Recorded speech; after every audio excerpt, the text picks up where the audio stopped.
Brought to you by the EveryDollar app. Start budgeting for free today. Hey, my name's Nicholas, and at 18 years old, I moved out of my home state of Missouri, where my family owns several companies and businesses, and I went into the collision field, got my associate's degree in collision technology, and really hit the ground running, built a life for myself here in Michigan, and about a year and a half ago, bought my first house. Put $25,000 down on a $125,000 loan. Whoa, at 16? No, I am currently 25, but when I left Missouri, I was 17. But, okay, I gotcha. So I, moved out to Michigan and started my life. I was, like I said, my family owns several companies in Missouri, and I always kind of felt not really under their thumb, but just kind of in their shadow a little bit. So I moved out to like I said, Michigan, started my life in my own industry, the collision industry, and I met a young woman there. We've been together for 6 years. It's the only relationship I've ever been in. Like I said, about a year ago, I bought my first home, and about 6 months ago, I was listening to Dave's TikTok, and he said on there that not many people can become, successful or be millionaires while dragging somebody else with them, and that really got me into thinking. She's never worked. She's never gave into our, checking account. She's never really done anything to help us financially. She's really only been a homemaker. And about 2 weeks ago, I rented my house out, told her that she needed to leave, and I'm planning on moving back to Missouri. And I would just want to know if Dave thinks that is the right choice or not. Well, it sounds like it's too late, regardless. Well, yeah, I'm just kind of struggling with my decision right now. So you kicked her out because she wasn't working. You said she just wanted to be a homemaker, and you guys were never even engaged? Yeah. And you're upset that she wasn't adding to your checking account? I'm confused by your decision to even combine your life with this person before marrying them.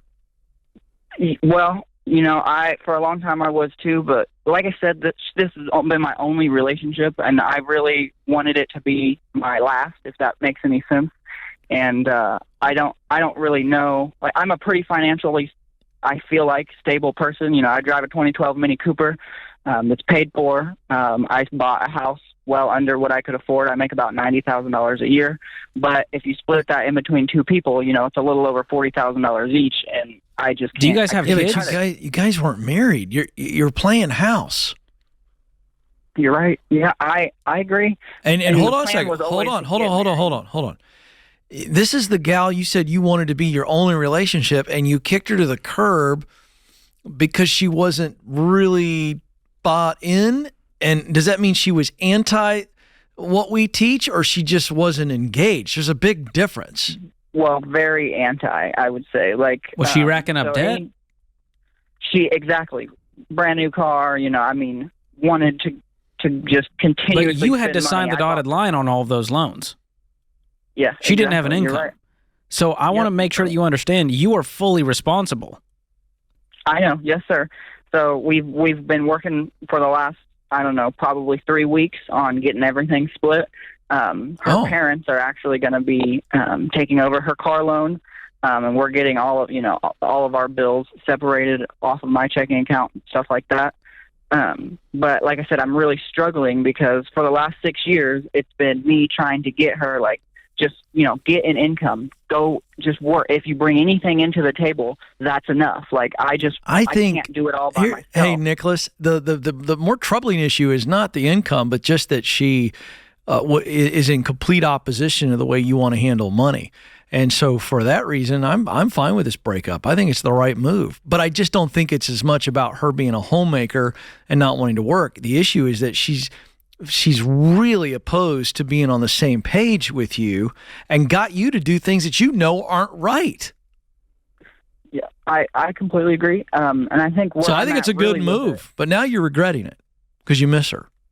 Yeah, that's where I'm at, exactly. I think you broke up with her for the right reasons. George? Yeah, I feel like I'm choosing my finances over her. Well, I do think you have been aggressively focused on building this career and very focused on finances and income, which is good, but you've almost got a flat tire. And my worry is if you continue down this path, you'll be great at saving money and you will be miserable and you won't have any healthy relationships.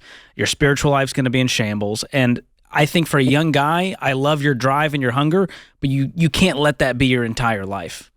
And my thing is, if you guys had a kid, would you be okay with her not working and being at home taking care of the kid? Yeah.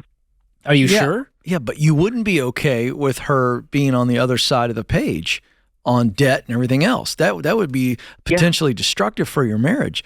George, do I hear? I think he should have broken up with. Oh, I'm not saying it wasn't the right move. I think your regret comes from the fact that you poured in a lot into this relationship. 6 years is a large majority of your life when you're 25 years old. And It's you everything waited you know. too late. My concern is you waited too late.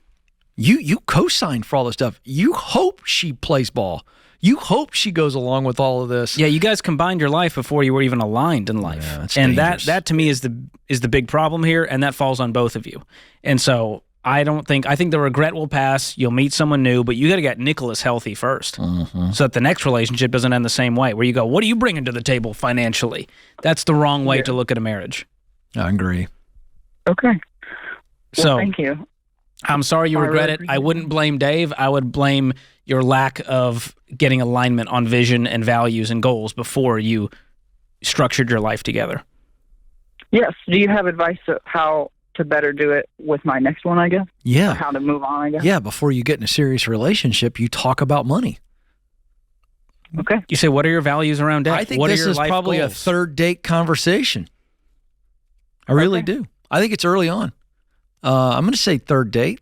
You know, it doesn't mean you're talking about combining finances and getting freaking the girl You don't need out. to ask about income and all No, that, but just talk about how do you view money? How do you view debt? how'd you grow up with money? What were your parents like? Yeah, you need to find somebody who has got shared values on this issue. Money is as big a cause of marital strife as anything, George. Yeah.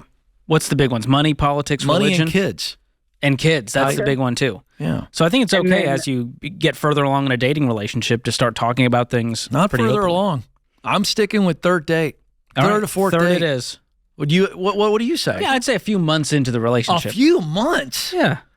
You got to get to know That's a someone lot first. of time and money invested to find out that you're not alike. There's a lady in the lobby that's going my third date. She's saying third date. Why waste each other's time? What are we doing? Wow. What are we doing? So Come on. the other part of my question is, like I said, I rented my house out now. I'm in a really good loan place on it. I owe $100,000 on it. It's worth about $170,000, and I'm thinking about moving home back and being around my family. Do you think that that's a good decision? I don't know why you'd move backwards unless you're financially destitute and needed to. You've already started your life of independence. You've got a good financial spot. I don't see any need to move home. You don't need that landing pad right now. You're going to be okay. Nor do you want to be a long distance land. Yeah, I would sell it if you do plan on moving home and restarting. Create your free every dollar budget today, the simplest way to budget for your life.